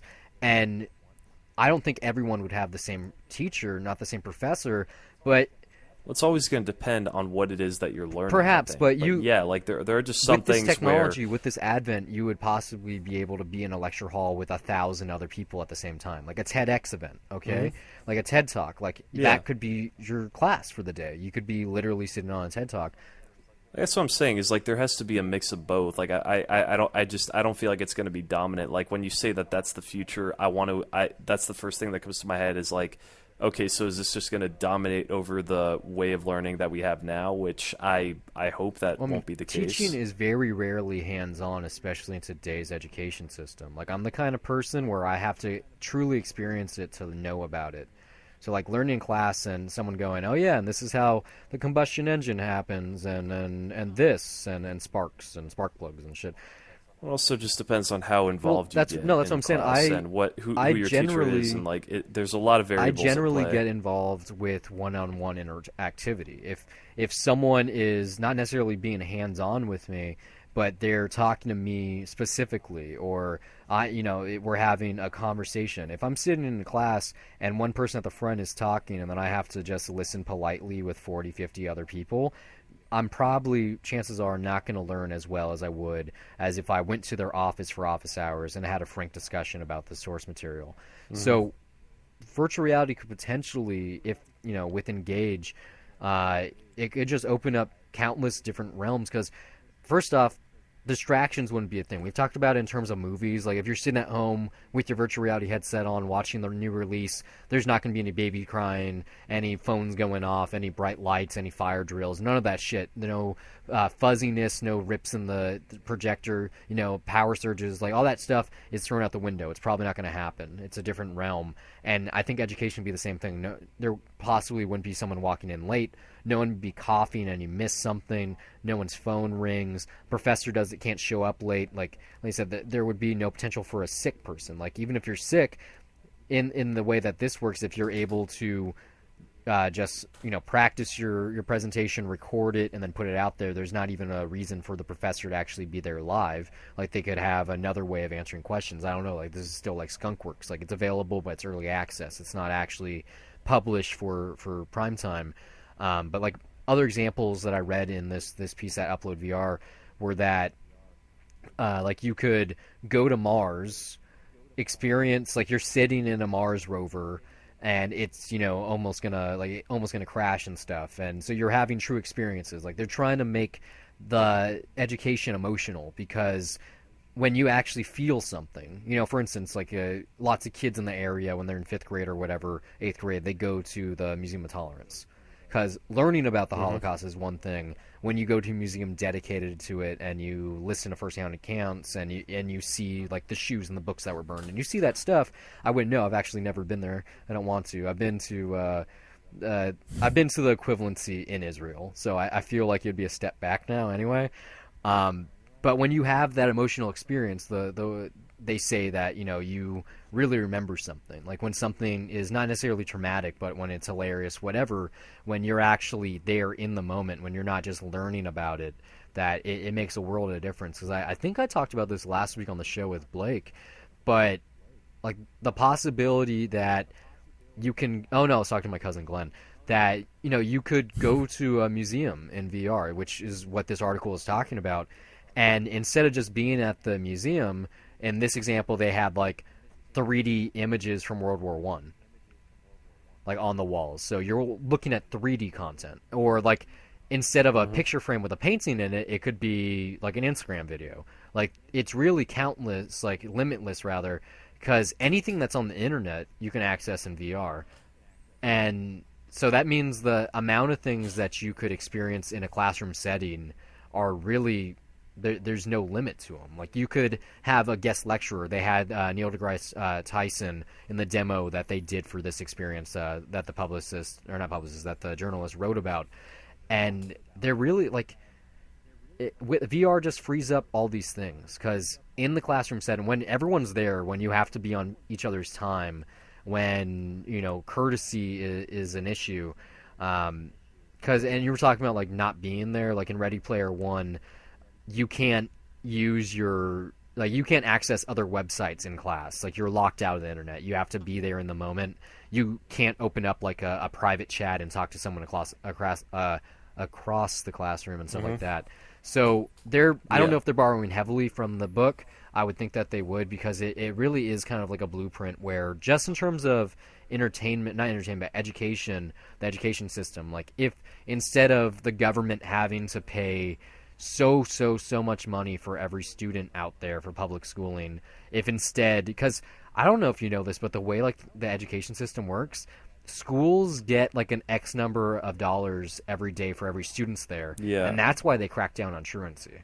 Like that's why they have like truancy centers and police like do that stuff, because they don't care about you not learning, they care about them not making money. Like you're just another variable. Yeah, no, like if you don't show up, then they get paid. They don't get paid. That's why attendance is a big thing. Like the more money that you pay to go to school, it matters. The less that they give a shit college, about that. I mean, community college, they're very strict about that. Like they take roll even in lecture halls. They got someone, a TA going around checking every seat. Like Long Beach State, not really I had a the couple case. professors, but yeah, and I have to imagine if you're at a private college like Yale, they don't give a fuck. Oh yeah, they're they like, give less of a you're shit. paying for everything, so if you don't want to be here, that's on you. Yeah. Do you? But like, if instead of the weird system it is now, where they don't care about us, they care about making money. If instead the government just gave every kid, when they became like, right now VR isn't meant for kids. Like the headsets aren't designed to work with eyesight that close together. Like there's all kinds of things. You can read lots of medical stuff about it, but let's just say like you have to actually go to real school until you're like in 3rd grade or something. So like 4 years of schooling where you're around peers, you're actually learning all the social skills that are necessary, interactivity with human beings, like in the real world. And then once you hit like 4th grade or something, maybe 5th grade, maybe it's like once middle school starts instead, I'm just spitballing here, then you get the VR headset. And that's where they're like, oh, you love making movies? How about you get to learn in VR from Martin Scorsese on the set of his latest movie exactly how films work and why? Like, if you had that classroom, whether that be in reality or virtual reality, you wouldn't forget about it. And with VR, that makes it's a possibility. In the same way that like Aaron Sorkin has that masterclass program where he's teaching however many people signed up for a pretty cheap fee how to do screenwriting. Like, this would be possible in VR. Like the problems of balancing the schedule and flight accommodations and hotels and the price and all that, like, it wouldn't come into account. It would strictly be a virtual realm. Like, if instead of having a Reddit AMA, someone could literally have, you know, a democratic like interview in VR. So I don't know. I could probably talk about this for a whole episode. It's really fascinating. I didn't know that this was already available.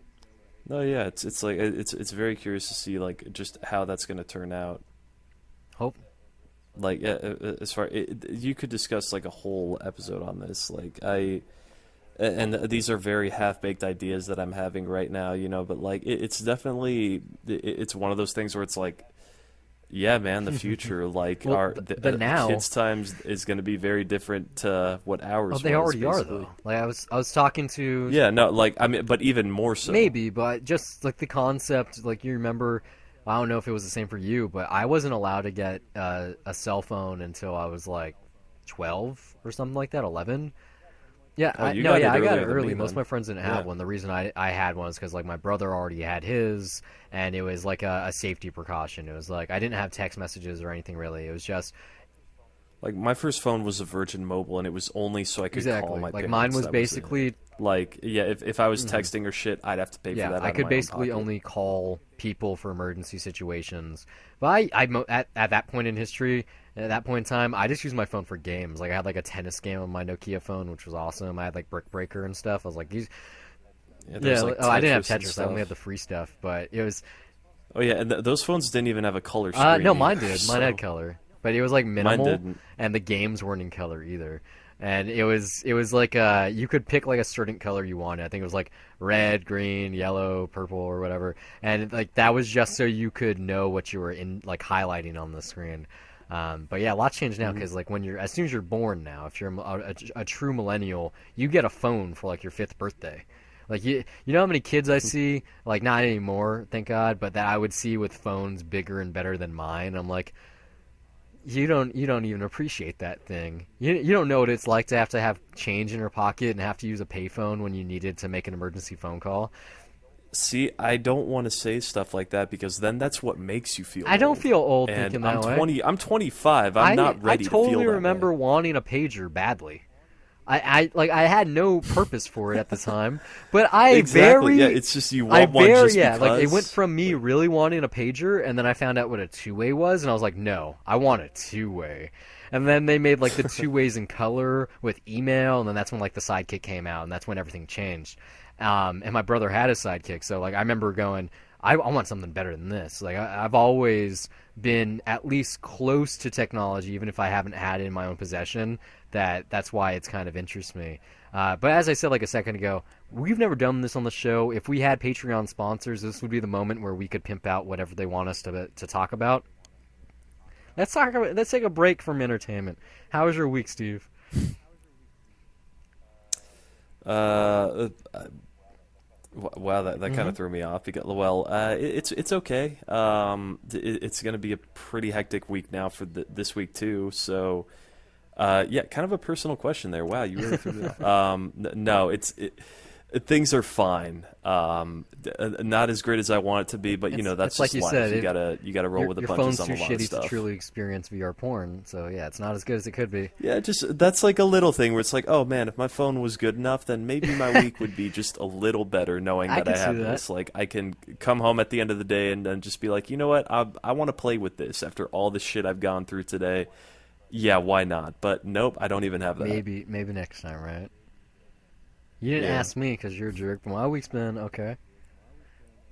I didn't realize that was the end of my well, what? Yeah, it's just been okay. I mean, then. I've spent Yeah, I Things spent are the okay last right week now? just staying at home a lot, kind of recuperating about my grandfather passing, and so I spent a lot of that time being productive. I've been making like daily to-do lists and stuff.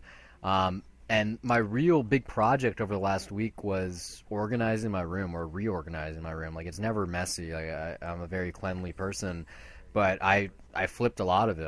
I had a good amount of stuff on my walls, and now like every inch is filled with something.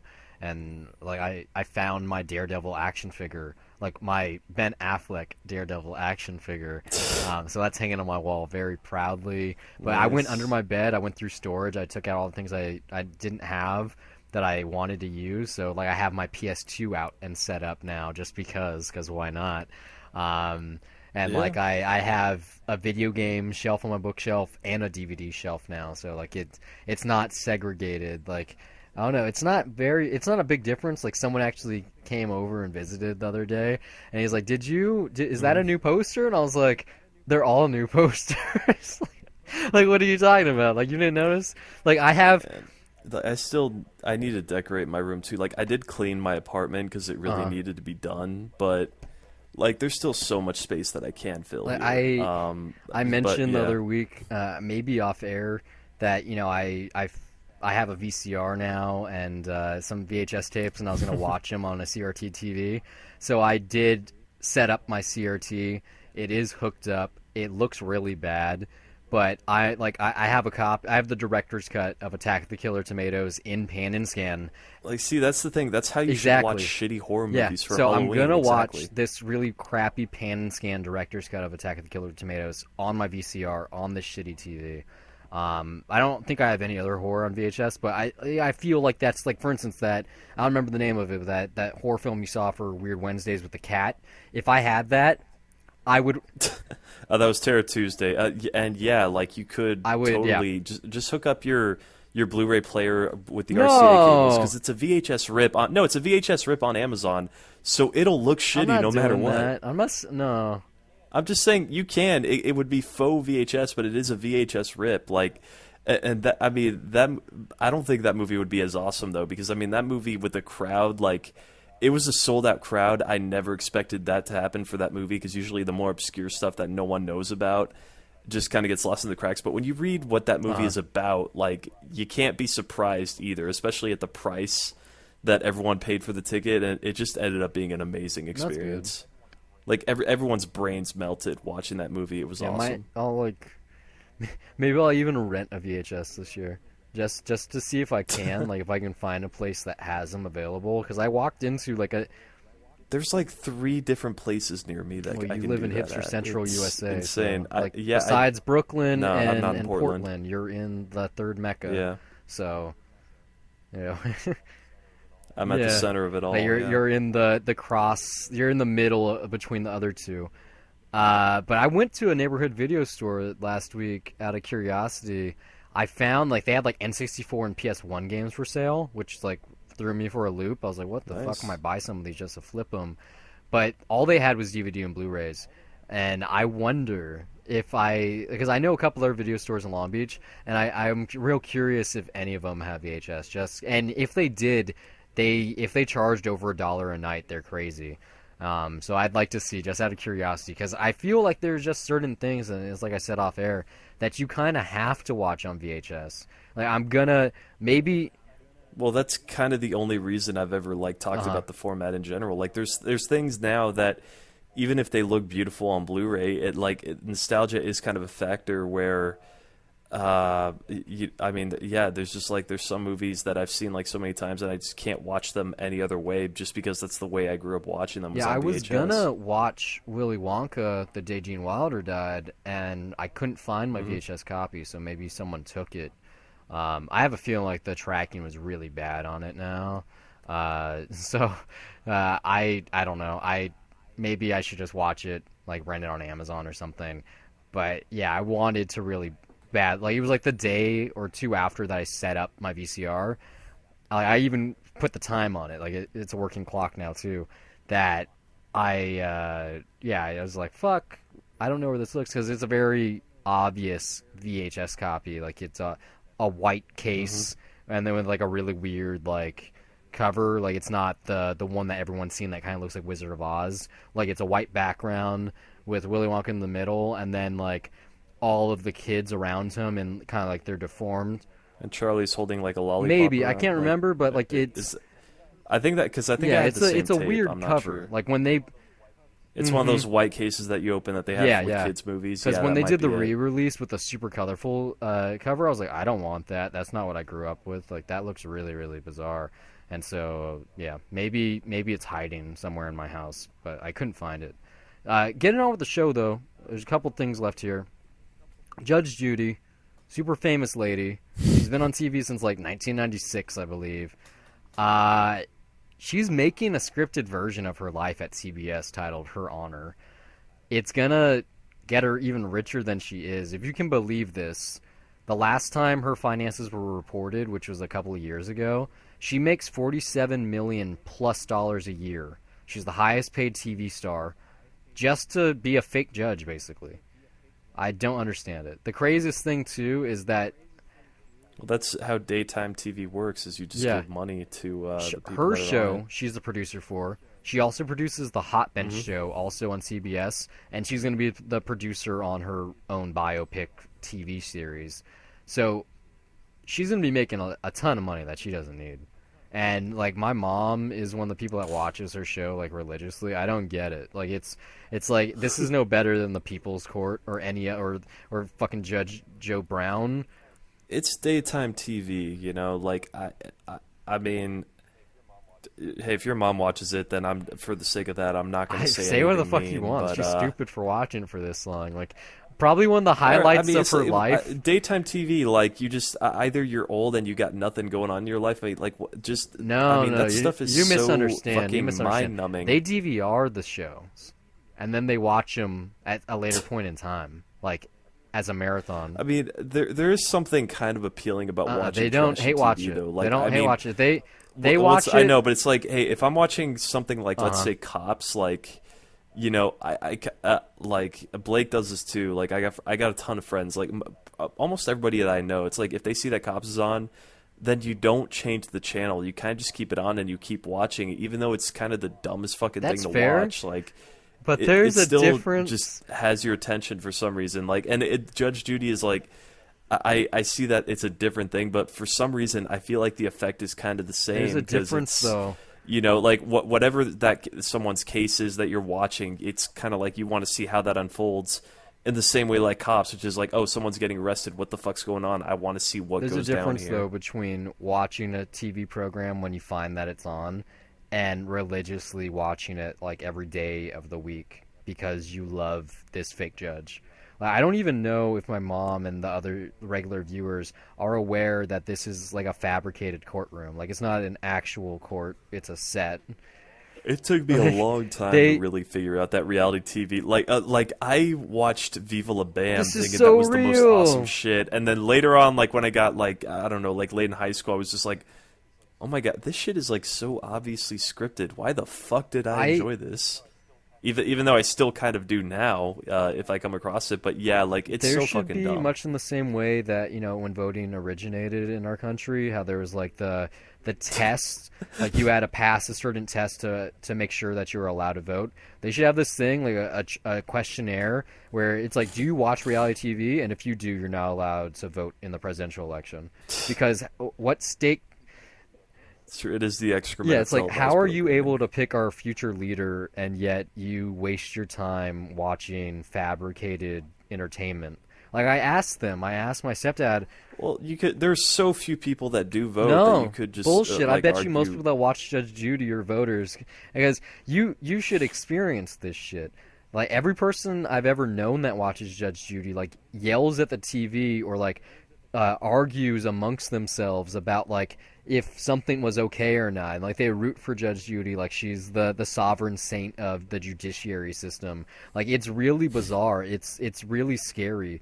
But like I said, I occasionally ask my stepdad, like sporadically, just, you know, this is fake, right? He's like, yeah, they probably, you know, they're not showing everything that happened. I'm like, no, this is fake. Like, he was watching Deadliest Catch the other day. I'm like, do you really think that this dramatic thing just happened? Like, someone said, we're about to come in the room, act like you're surprised. Like, these people get paychecks. Like, they're famous. Like, Mm-hmm. anyone that's ever been on reality TV.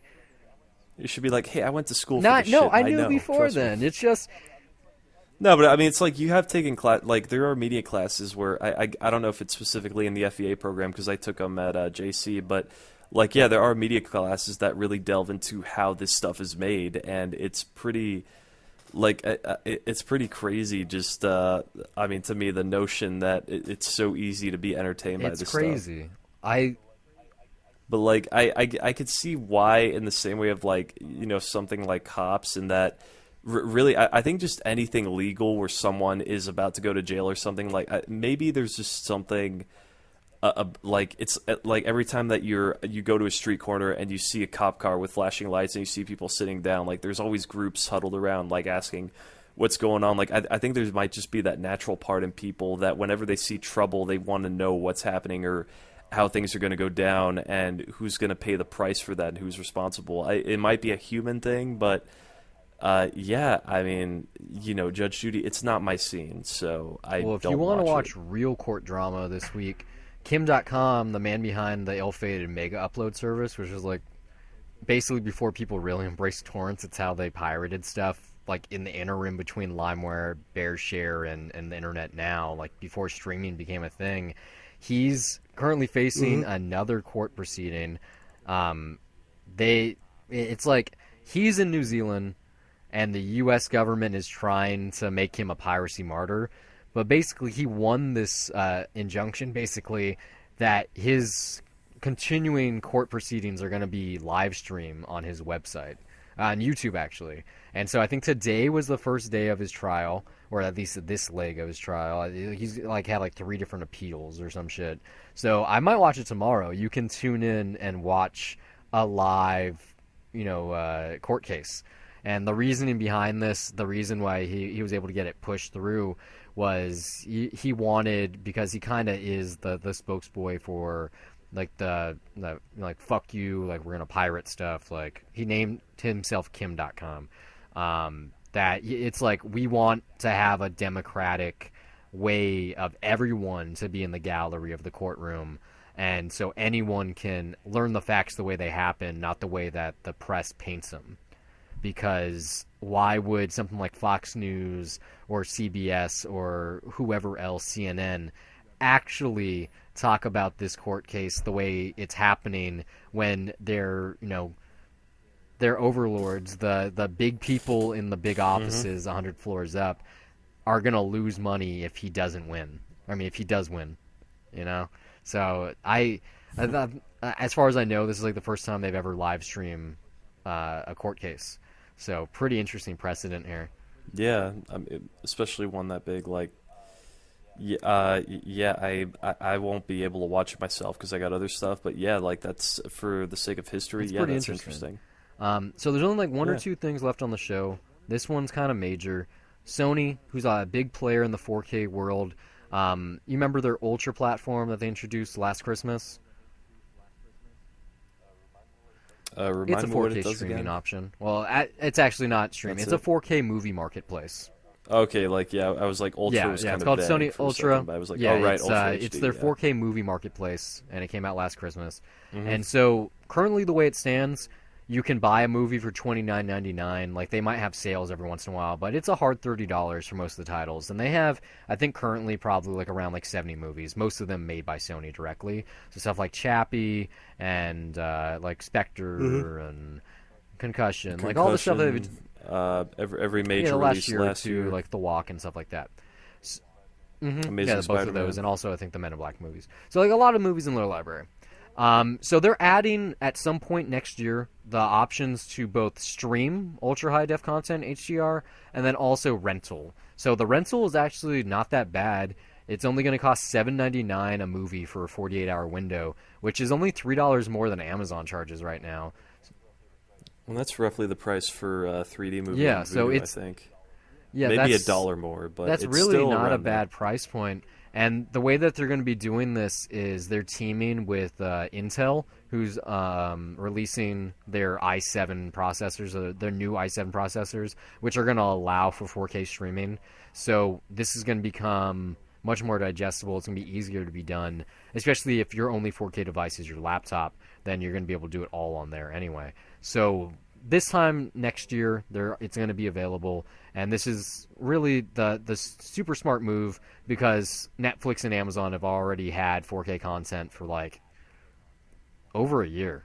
Not in HDR. They just got HDR recently, but they've had 4K for quite some time, especially the original programming. And YouTube has like 6 and 8K content in certain places. Not most of it, it's not feature-length movies or anything, but, like 6, 7, 8-minute videos, enough that you just got your brand new TV or computer monitor, you want to show it off to someone, you can do it for free that way. So Sony, they're smart. I've said it many, many times on the show, the Neo system next week, it's undoubtedly going to have a 4K Blu-ray player and allow for 4K output, probably also up converting from 1080p signal. So pay attention to 2 cents next week, which you're not going to be on, right? No, next week I'll be here. Week after that? 2 weeks from now, Okay. I'm not sure yet. Next piece of VR, 4K news. Last piece of VR, 4K. I made the same mistake twice. Last piece of 4K news. Globo, the network in Brazil that made strides by making their telenovela Dangerous Liaisons available in 4K recently. The first time a network had ever done that. They've teamed with Warner Brothers this week. They're going to be the host for all of the WB content in Central America. So their movies like Mad Max, Batman vs. Superman, and then even their TV content like The Flash and Gotham, they're going to be available for one of the quickest developing international television markets in the very near future. So this is something that happens like around the world. Like I think Sky TV gets HBO's content. Canada, I don't know how it works there. I think like Rutgers does it. So they always outsource their content. It's just I thought it was really interesting that the biggest player in Brazil is also the people that are getting the substantial Warner Brothers library to broadcast to their viewers. So in conjunction with the fact that they've already embraced 4K technology, who knows how long it could be before like Globo is available here, like maybe over the air or something, because this is the same country. We announced, I talked about this like a year ago, but I believe Brazil is one of the countries where HBO is considering just dropping all premium cable subscribers and just going directly over the top. Like it's going to be HBO Now, not HBO Go. I know Spain for sure is one of them, but I think Brazil was too. So the internet's changing fast. It's making TV obsolete. But this is just a little quick tidbit that I thought was interesting. But this is the last thing of the show, and it's kind of a running topic that we've kind of talked about in the last couple of weeks, but not really. Or it didn't quite make the show, but at least it made it here at the end. But Google is supposedly adding ride-sharing to its popular Waze app. This is an app that most people don't even know they own. But yeah, Google Maps and Waze use the same exact car tracking and route guidance. So if this is true, this is just the latest in a line of cars being the hot ticket in tech. So, Amazon in the last couple of weeks teamed with Hyundai for test driving the new Elantra. They also have an Amazon car marketplace where you can't currently buy cars, but you can check them out and compare different models. Autonomous driving, obviously, between Tesla and Uber in Pittsburgh, and then the obvious stuff like Android Auto and Apple CarPlay and all of the actual tech people doing stuff with cars. So apparently this isn't looking to compete with Uber and Lyft, at least not directly.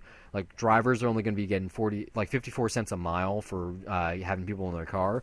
But the reason here is that this isn't, like I said, it's not meant to compete. This isn't a taxi service. This is more so because the way it stands currently is a pilot program. So employers for people in the Bay Area, in Silicon Valley, that want their employees to ride share, they want them to commute together to, be a better planet, to go green, that they're going to be reimbursed for picking up their coworkers, basically. And so this is to lessen the workforce commute, less need for parking lots, all kinds of stuff like that. And also probably makes the business look better at the end of the year. Like, oh, we're a green business. Look what we did. So time will tell if this Waze ride sharing goes big. I think that it potentially could, but I don't know. It would be a hard sell. Like I think it for right now, for the foreseeable future, until Google has their autonomous car come out, because perhaps maybe when their own self-driving cars are on the road, like instead of having their own new app, they just use Waze, like it's called like Waze Auto or something like that. It's just like Yeah. a subset So of for that. right now, it's just it's the pilot program, it's the beta, it's the let's see if this can work. Maybe they tell their friends, maybe more people use it. Because like I said, this isn't supposed to replace a job. This isn't a side gig. This is just a way to get some money for doing the right thing. It's a Yeah. different option, yeah. Like, I mean, it's funny. Like here, I don't have Uber at all Hmm. anymore or Lyft at my disposal. I think the new ride sharing thing that they're trying to pick up is called Fasten, but like yeah, but because the reason why there's no Uber or Lyft is because there was a proposition that wasn't approved, and it would have, or basically, if it didn't pass, it would have allowed Uber or Lyft to continue doing what they're doing without having to go through thorough background checks for drivers and all that. And basically, the city of Austin just said no, like, you need to follow these guidelines if you want to keep doing this. And it's really nothing, but they wanted to have their stronghold and basically monopolize this entire area, because this is an area where ride sharing is Yeah. perfect. I mean, DUIs have definitely gone up since Uber and Lyft left. But I mean, yeah, and there's other services here like Car to Go, which is really nice. You can just pick up a smart car and just drive it around for like 40 cents a minute and then drop it off somewhere. I'm sure, is that like only here? Is that No, there's actually other some stuff like around the that. There's country something called that they got? Zipcar, which is Yeah. mostly on college campuses. Oh yeah, I forgot about that. So yeah, there's that. I mean, that's kind of like the more like a city bike type thing, where it's like there's a bike at a stop and you can pick it up for $5. Yeah, There's like, that here too. I mean, it's like I don't have a car anymore. Like I'm just kind of using apps to get around. So, or I'm taking the bus. So yeah, like that's really just as far as just a way of getting around. Like yeah, using your phone or just having apps that are out there as options. Like yeah, that totally. I could see like there are various different reasons to use different services, and yeah, I can totally. I see why that's how that could you work. should Is get what I'm yourself a saying, I guess. moped. I don't know what the. I do want a No, scooter. don't get a and, scooter. well, Get I a kind of just want to moped. rent. Because a moped, if you run out of gas, you can just pedal it like a bike. Yeah, but then I'd have to get back home uphill because I'm in central Austin. No, they get like 100 usually. miles to Well, the gallon. yeah, Because well, I like don't know. I Who said, knows if I? do some research because I don't know how it works in Texas, but in California, you don't need a motorcycle license for your moped. All you need is a standard driver's license. Yeah, but see, no one here has a I moped, or I've never seen go one. on And also, go on just, Craigslist. there's I a guarantee lot you'll of find one. defensive driving here is a big thing because I mean, yeah, like driving in Texas versus driving in California, completely different. Yeah, we don't have gun racks on our cars, so. That's too bad. It's pretty fucking awesome. Thanks for honestly. listening to the show, guys. If you enjoyed it, Yeah. like I said at the top of the show, you can find us on Facebook, Twitter, everywhere, basically. So give us a shout. If you watch us on YouTube, like the video, it's harmless. Add us to your favorites. Subscribe, even. That'd be cool. Tell your friends, tell your family. Mm-hmm. Contact me personally. Maybe we'll send you some business cards in the mail. Like I said, I got some new ones coming, so my old ones are kind of worthless.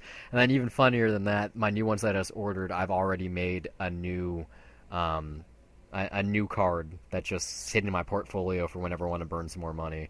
So I think it's like my new hobby. It's just like making business cards. Actually, I told someone, I was like, "Do you have a business card?" Yeah, no, I told him, I was Start like, a "Do you have a business. business card?" And he's Yeah. like, "Huh, no." I was like, "Well, I just made my new ones. I wouldn't mind making some for you."